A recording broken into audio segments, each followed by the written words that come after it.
Olá a todos! Hoje nosso grupo vai apresentar o nosso projeto de conclusão da disciplina Lógica Aplicada à Computação. Nós ficamos com o tema de xadrez e durante nossa apresentação nós vamos abordar alguns temas. Alguns deles são o que é o jogo de xadrez, um breve panorama sobre sua origem e sua história, a estrutura do jogo e a função de cada peça, um pouco sobre os profissionais do jogo, tanto os brasileiros como os internacionais, como o xadrez pode ser utilizado como forma pedagógica, contribuindo no desenvolvimento do raciocínio lógico, e como a lógica está presente no jogo e no seu objetivo principal. Esperamos que vocês aproveitem a apresentação e entendam como o xadrez pode ser aplicado tanto para a área computacional como para a educacional também. Olá, me chamo Afra Juderlânia e eu vim falar sobre o tópico de introdução. E nesse tópico eu vou abordar os seguintes assuntos: a definição do jogo, a origem do xadrez e a importância e benefício. O xadrez ele é um jogo de origem milenar, jogado por duas pessoas, onde cada pessoa fica com 16 peças. O xadrez ele é reconhecido como um jogo de estratégia. Ele exige um raciocínio lógico, um planejamento e também criatividade para lidar com situações durante a partida. Passando para a origem do xadrez, os registros mais antigos indicam que ele surgiu na Índia por volta do século VI e como ele foi conhecido como um jogo chamado Shatrang. Esse jogo foi levado para a Pérsia, onde recebeu o nome de Shantraj. Com o tempo, o xadrez se espalhou pelo mundo islâmico e mais tarde chegou à Europa, durante a Idade Média. Foi nesse período que as regras começaram a ser adaptadas e até se transformar da forma que conhecemos hoje. Ou seja, o xadrez tem uma trajetória histórica muito rica que atravessou culturas e séculos até se consolidar em um dos jogos mais importantes do mundo. Por fim, agora eu vou falar da importância e do benefício do xadrez. O xadrez ele não é só um jogo de lazer, ele é um jogo que também é um grande exercício mental. Jogar uma partida ajuda a desenvolver a concentração, a estratégia, a memória, o raciocínio lógico e a capacidade de tomar decisões. O xadrez ele nos ensina já que a cada movimento que eu faça, eu tenho uma consequência. Ter ali o controle das minhas jogadas, o que eu posso fazer e o que eu não posso fazer. Além disso, ele ensina a paciência, porque durante o jogo a gente tem que pensar, tem que tá ali tomando várias decisões, então a gente tem que ter paciência. Ele também ensina a gente a ter disciplina, respeito às regras. O xadrez ele é composto com muitas regras, principalmente no profissional, você tem que entender direitinho. As regras são muito úteis, tanto dentro quanto fora do tabuleiro. É por isso que o jogo é usado em muitas escolas como ferramenta pedagógica e até em treinamentos profissionais, pois contribui muito para o desenvolvimento pessoal e intelectual. Olá pessoal, eu sou o João Pablo. Hoje vou falar um pouco sobre a estrutura do jogo, as regras do jogo e um pouco sobre a lógica de cada peça. Bom, e antes de falarmos sobre tudo isso, a gente deve falar sobre ele, o cenário onde tudo acontece, o tabuleiro. O tabuleiro nada mais é que um quadrado 8x8, ou seja, possui 64 casas. E essas casas alternam entre as cores claras e escuras. Mas do ponto de vista da lógica, isso não tem a menor importância. O mais importante é saber que cada uma dessas 64 casas tem um endereço único, uma coordenada, como um mapa. Quando pensamos em programação, Prolog é a linguagem que mais se assemelha a uma peça de xadrez. Em Prolog, podemos representar da seguinte maneira: casa A1, casa B2, que são simplesmente as coordenadas das peças do tabuleiro. E esse endereço é importante para que o jogo funcione. Ele ajuda a organizar as regras, conferir se os movimentos são válidos e até a pensar sobre os próximos passos. Agora explicando exatamente o que significa casa A1, casa B2, casa C3, por exemplo. Bom, a gente pode explicar da seguinte maneira. O nome casa significa um quadrado no tabuleiro. A letra A mostra a linha onde essa casa está. E o número 1 simplesmente mostra a posição dessa linha. Ou seja, quando eu falo casa A1, é a mesma coisa de eu dizer a casa que fica na linha A, na posição 1. Sobre as peças, a gente deve pensar da seguinte maneira. Todo movimento e toda peça tem uma condição. E ela é se, então. Ou seja, se certa condição for verdadeira, então realize o movimento. Cada peça no xadrez tem suas próprias restrições e suas próprias regras lógicas, e é isso que vamos explorar um pouco. A gente vai ver como essas restrições e essas estruturas lógicas se aplicam a cada peça. O xadrez possui 6 tipos de peças ao todo. 3 delas são o peão, a torre e o bispo. Bom, começando pelo peão, ela é a mais básica de todas. A regra geral é que ela anda uma casa para frente, mas a gente vai ver depois que essa regra pode ser um tanto quanto mudada. E o peão tem uma lógica diferente. Para ele capturar uma peça, a peça tem que estar na diagonal dele. Bom, a torre é bem fácil de entender. Ela se move quantas casas quiser, tanto na horizontal como na vertical, mas é óbvio só se o caminho estiver livre. E o bispo é totalmente o contrário. Ele se move na diagonal. E assim como a torre, ele pode andar quantas casas ele quiser. Um detalhe interessante é que o bispo sempre fica nas casas da mesma cor que ele começou o jogo. Por exemplo, eu sou do time branco. Se eu mover o meu bispo, independente da quantidade de casas que eu andar, ou independente da jogada que eu fizer, o meu bispo sempre ficará nas casas de cor branca. Agora vamos falar sobre as 3 peças que restam. Eu deixei essas 3 peças para o final justamente porque elas têm algumas peculiaridades. Essas peças são o cavalo, a rainha e o rei. O cavalo tem um movimento mais diferente de todos, até porque ele se move em L. Ele se move 2 casas para frente e uma para o lado. E é bem legal pensar que a peça do cavalo é a única que pode pular por cima de outras. E sua regra de captura é o seguinte: onde o cavalo parar, se existir uma peça inimiga, essa peça inimiga é capturada. A rainha, também chamada de dama, é a peça mais poderosa de todo o jogo. Ela combina os movimentos de 2 peças que já falamos anteriormente, a torre e o bispo, ou seja, ela pode andar para qualquer direção, vertical, horizontal, diagonal, quantas casas ela quiser. Não é à toa que é a peça mais poderosa de todo o xadrez. E por fim, o rei é a peça mais importante de todo o seu tabuleiro. Até porque o objetivo do jogo é proteger o seu rei e capturar o rei inimigo. A regra do rei é o seguinte: ele só se move uma casa por vez. Porém, ele pode ir para qualquer direção. A principal regra lógica do rei é que ele nunca pode se mover para uma casa que está sendo atacada por uma peça inimiga. Agora, pensando nas lógicas dessas peças, como que isso funciona? Para a gente fechar o tópico e entender como essa lógica de sim então funciona, vamos pegar o peão, por exemplo. O peão possui 3 regras lógicas básicas. Primeira, se o peão está na sua posição inicial, então ele pode escolher andar uma ou 2 casas para frente. Segunda, se ele não está na sua posição inicial, então ele só pode andar uma casa para frente a cada vez. Terceira regra, se existir uma peça adversária na sua frente, na diagonal, então o peão pode capturar. Bom dia a todos, me chamo Pedro Sávio e quero começar com uma pergunta simples. O que um jogo que existe há mais de 1000 anos tem a ver com a educação do século XXI? Muitos veem o xadrez como um esporte intelectual ou um passatempo, mas estamos aqui hoje para mudar essa perspectiva. Como indica o slide 16, o meu foco é o uso pedagógico do xadrez. O xadrez moderno, no contexto educacional, não é sobre formar grandes mestres, é sobre usá-lo como um laboratório de habilidades mentais e emocionais. Uma ferramenta pedagógica poderosa que atua no desenvolvimento integral dos nossos alunos. Nos próximos minutos, vamos mergulhar em como o xadrez contribui especificamente para 2 áreas essenciais, as habilidades cognitivas e as habilidades socioemocionais. O xadrez é, literalmente, um treino completo para as habilidades cognitivas. Por quê? Porque ele exige o uso constante e simultâneo de diversas funções cerebrais de alto nível. Vamos detalhar os pontos do slide. Primeiro, o desenvolvimento de planejamento estratégico e visão futura. No xadrez, você não joga para o lance atual, você joga para o lance de 3, 4, 5 passos à frente. Você aprende a montar uma estratégia de longo prazo. Essa é uma habilidade de vida. Conseguir antecipar obstáculos, projetar metas e pensar nas consequências dos seus atos. Em seguida, o aprimoramento da tomada de decisão sob pressão. Imagine-se com um relógio correndo, o adversário em uma posição de ataque. Você é forçado a analisar rapidamente e escolher a melhor opção com recursos limitados, o tempo e as peças do tabuleiro. Esse treinamento é crucial para lidar com provas, prazos e pressão do dia a dia. Por fim, o fortalecimento da memória e o reconhecimento de padrões. Os alunos memorizam sequências e, mais importante, treinam o cérebro para reconhecer padrões táticos e estratégicos. Essa capacidade de ver a forma acelera o aprendizado em matemática, programação e qualquer área que exija raciocínio abstrato e organização de informações. Agora eu irei falar um pouco sobre o impacto das habilidades cognitivas. Vamos focar no que chamamos de inteligência dura. O xadrez ensina como pensar de forma mais eficiente. Vejamos algumas habilidades cognitivas. O raciocínio lógico é o carro-chefe. O aluno aprende a pensar de forma estruturada e dedutiva. Se eu fizer A, ele fará B, logo eu devo fazer C. É a base da argumentação, da resolução de equações e da programação. É o motor da construção de um pensamento claro e organizado. O xadrez é o músculo da concentração e foco. No tabuleiro, um momento de distração pode custar a partida. O jogo exige que um aluno mantenha a atenção ininterrupta por longos períodos, treinando o cérebro para bloquear ruídos e priorizar tarefas. A tomada de decisão aqui é a análise de qualidade. Você tem 5 lances possíveis. Qual é o melhor e por quê? O xadrez ensina a pesar os prós e os contras e a priorizar alguma peça. E calcular os riscos.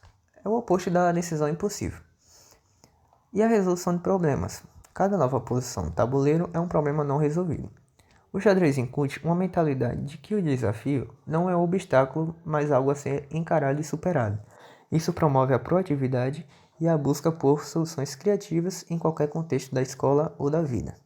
Agora irei falar sobre o desenvolvimento socioemocional. Muitas vezes esquecida, a contribuição do xadrez para o caráter é imensa. Não se trata apenas da mente, mas do coração e das interações. Vamos a algumas habilidades socioemocionais. A paciência e o autocontrole. O xadrez pune a impulsividade. A peça tocada deve ser jogada e se impõe a regra de ouro, pensar antes de agir. O aluno aprende a pausar, respirar e reavaliar antes de mover a peça. É um treino de autocontrole, diretamente aplicável ao gerenciamento da raiva e à comunicação. Resiliência é aprender a lidar com a derrota. No xadrez, perder é inevitável. O jogo ensina que o fracasso não é o fim, mas uma oportunidade de aprendizado. O aluno incentivado a analisar a partida, para identificar exatamente onde errou. Essa metacognição é a chave para a superação de revessos na vida. O xadrez possui um forte código de ética e fair play. O aperto de mão, o cumprimento ao oponente, o respeito inegociável às regras. O aluno entende que, mesmo em competições, o respeito e a integridade vêm em primeiro lugar. Isso forma cidadãos mais conscientes. O xadrez é mais surpreendente, e talvez o mais surpreendente, empatia e tomada de perspectiva. Para vencer, você tem que sair da sua própria cabeça e se perguntar: qual é o plano do meu adversário? O que ele está vendo que eu não estou? Isso força o aluno a entender a lógica do outro, melhorando radicalmente suas interações sociais e sua capacidade de negociação em equipe. Em resumo, o xadrez é uma ginástica cerebral completa. Ele forma não apenas melhores pensadores, mas também cidadãos mais equilibrados e resilientes. Investimento no xadrez na escola não é um extra, é um investimento no desenvolvimento de habilidades transferíveis, aqueles que serão exigidos em qualquer curso, em qualquer profissão e, mais importante, em qualquer desafio que a vida apresente. Obrigado pela atenção. Bom dia a todos, me chamo Pedro Fernandes e irei agora falar sobre campeonatos ao redor do mundo. O ponto de partida para a maioria dos enxadristas são campeonatos escolares e amadores. Nesses campeonatos, o foco não é na vitória, mas no aprendizado e na interação. O objetivo principal é ensinar a esses novos enxadristas o desenvolvimento do raciocínio, socialização, participação e o desenvolvimento do espírito esportivo, que é a questão de aprender a ganhar com humildade e perder com elegância. Você não deve parecer um mogol e ficar seguindo os outros só porque você perdeu. Você tem que perder, aceitar a derrota e segue. O próximo ponto é a questão dos campeonatos brasileiros. Quando nós pensamos nos campeonatos brasileiros, nos vem à mente a CBCIS, a Confederação Brasileira de Xadrez. Ela é a entidade que organiza os principais torneios e representa a nossa nação no mundo, oficialmente. O principal campeonato da CBCIS é o Campeonato Brasileiro Absoluto, que existe a modalidade masculina e feminina, e nele é decidida a coroa do campeão brasileiro de xadrez. E ele ocorre uma vez a cada ano. Além do Campeonato Brasileiro Absoluto, há os campeonatos por idade, como o Sub-8 e Sub-10, aonde só pessoas abaixo dessa idade podem participar. E também há vários ícones brasileiros, como o atual campeão Alexander Freiherr e o lendário Mequinho, Henrique Marquin, que foi o maior ensadista da história do Brasil e uma lenda do esporte, conhecido por ser, se não me engano, 9 vezes campeão no Brasil. Como vocês podem ver no slide, há uma foto dessa lenda durante sua juventude. E ele era um jovem, muito novo quando começou. Na época também se tornou um grande mestre muito cedo. E o grande mestre é um título dado pela FIDE, que é a Federação Internacional de Xadrez, fundada em Paris, na França, em 1924. Ela é a entidade que regula o xadrez mundialmente. Ela pode entregar 3 títulos: título de mestre, título de grão-mestre e o título de campeão. Para você se tornar um mestre, você precisa ter um certo rating, além de ter jogado contra 3 mestres de países diferentes. Para você se tornar um grande mestre, você tem que fazer o mesmo, só que com grandes mestres, se tem um rating maior. E para se tornar o campeão, você precisa ter um rating mínimo, participar do campeonato mundial e ganhar. E o campeonato mundial, ele é organizado pela FIDE, ocorre uma vez a cada ano. Ele possui, em média, uns 220 membros, que para você participar, você precisa ou ter um ranking que está entre os 100 melhores do xadrez, ou ter ganhado competição do seu país, ou representante do seu país, ou algo do tipo.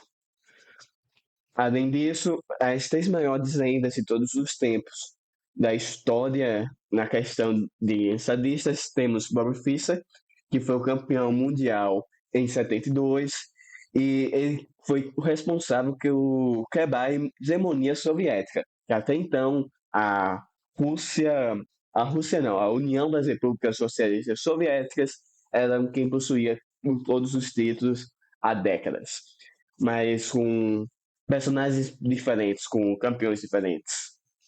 Após ele, tivemos o Garry Kasparov, que se tornou grande mestre aos 15 anos. Na época, um feito muito grande, pois ele era o mais jovem a se tornar, só sendo superado depois por Magnus Carlsen, com 12 anos, e sendo campeão mundial por 11 anos consecutivos.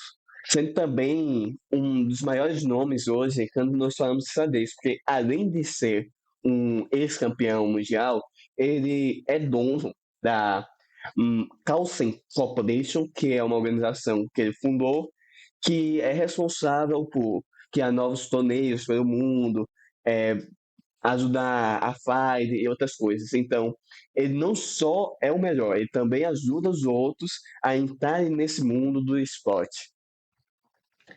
E para terminar minha parte, vocês podem ver uma foto dos 3 grandes lendas do xadrez, da esquerda à direita: Bobby Fischer, Garry Kasparov e Magnus Carlsen, nos seus auges.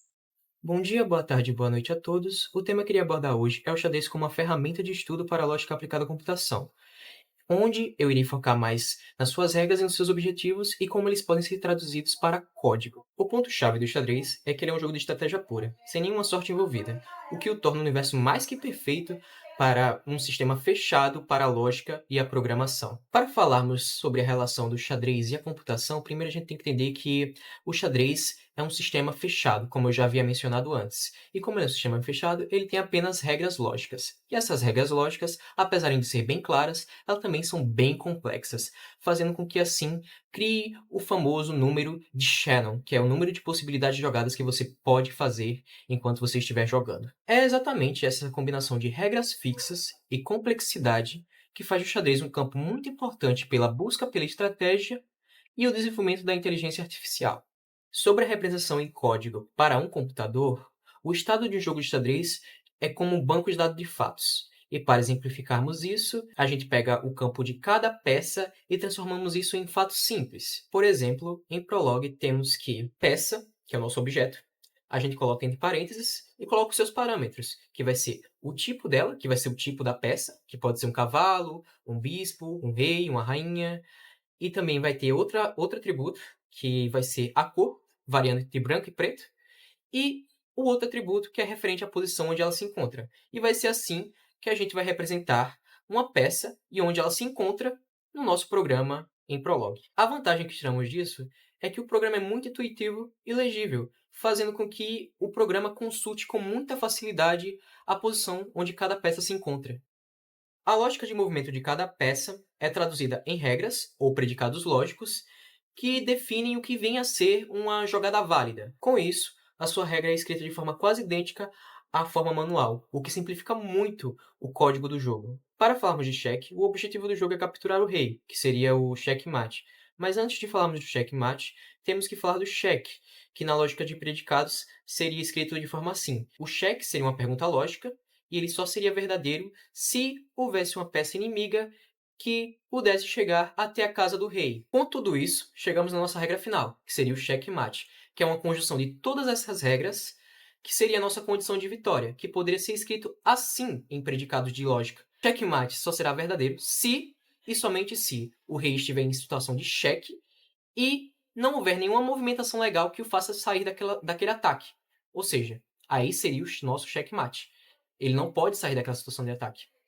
E assim, o jogo termina, com todas as regras sendo satisfeitas, usando a lógica de predicados. Mas o que podemos aprender até aqui? A gente viu que o xadrez é um jogo antigo, desde o século VI que ele existe. É um jogo milenar e envolve muita lógica. Não é à toa que ele tá aqui até hoje, né? Além de seu valor pedagógico, ele tem também seu valor cultural. A gente pode ver que o jogo estimula muitas de nossas habilidades cognitivas e sociais. Nosso raciocínio, nossa criatividade, por exemplo. Ele ensina também a gente a ter um pouco de prazer nas competições. Não é só ganhar, mas sim perder também, faz parte. E a gente vê que o jogo se liga muito quando a gente fala sobre computação. O prologue, por exemplo, é como se a gente estivesse lendo um xadrez em texto. O xadrez simplesmente é algo além do jogo. É uma ferramenta para estimular nossa criatividade, nosso cognitivo, nosso intelecto. E quando a gente pensa que esse jogo foi inventado lá no século VI e está aqui até hoje, servindo de base de estudos até para nossa apresentação agora, tem alguma coisa de importante nesse jogo. Enfim, chegamos ao nosso checkmate. Tá aqui na tela nossos participantes, eu, João Paulo da Silva, Alex Renovato, Pedro Sávio, Alfred Derlânia e Pedro Fernandes. Obrigado pela sua atenção.